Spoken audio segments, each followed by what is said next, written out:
হাই friends, মই ৰং চেনেলত সম্প্ৰচাৰিত হৈ থকা পতিতৰা ধাৰাবাহিকখনৰ আজিৰ খণ্ডটো চাবলৈ বহুত বেছি ভাল লাগিব, কিয়নো যোৱাটো খণ্ডত মনীষাই অনুৰ মাকৰ আগত কেইদিনমানৰ পিছতে কোৰ্টৰ পৰা এখন কাগজ আহিব, তাত সাইন কৰি দিব।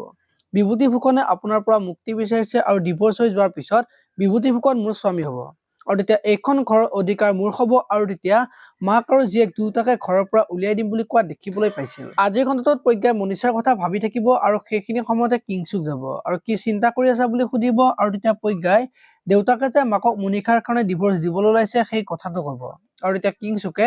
যি হৈছে এয়া সকলো তোমাৰ কাৰণে হৈছে, গতিকে ইয়াৰ বাবে তুমি জগৰীয়া বুলি প্ৰজ্ঞাক কোৱা দেখিবলৈ পাব। এইফালে আকৌ বিন্দুৰ দেউতাকে বেদান্তক লগ পাব আৰু তেতিয়া বেদান্তক তোমাৰ মোৰ বহুত বেছি ভাল লাগিছে, তোমাক মোৰ জয় কৰিব পাৰিলে বহুত ভাল লাগিল হয় বুলি বেদান্তক ক'ব আৰু সেইখিনি সময়তে অনু আহিব আৰু দেউতাকৰ কথা শুনিব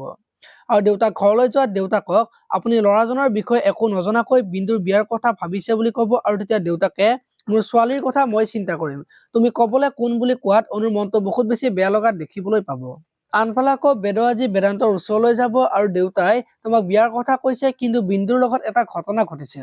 হয়তো তুমি নজনা বুলি ক'ব আৰু তেতিয়া বেদান্তই মই সকলো জানো, আগৰ কথাবোৰ নালাগে, বৰ্তমানতহে চিন্তা কৰিব লাগিব বুলি কোৱা দেখিবলৈ পাব।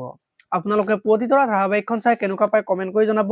আৰু যদি আপোনালোকে এতিয়ালৈকে চেনেলটো ছাবস্ক্ৰাইব কৰা নাই তেতিয়াহ'লে চেনেলটো ছাবস্ক্ৰাইব কৰি ভিডিঅ'টোত এটা লাইক কৰি দিব। ধন্যবাদ।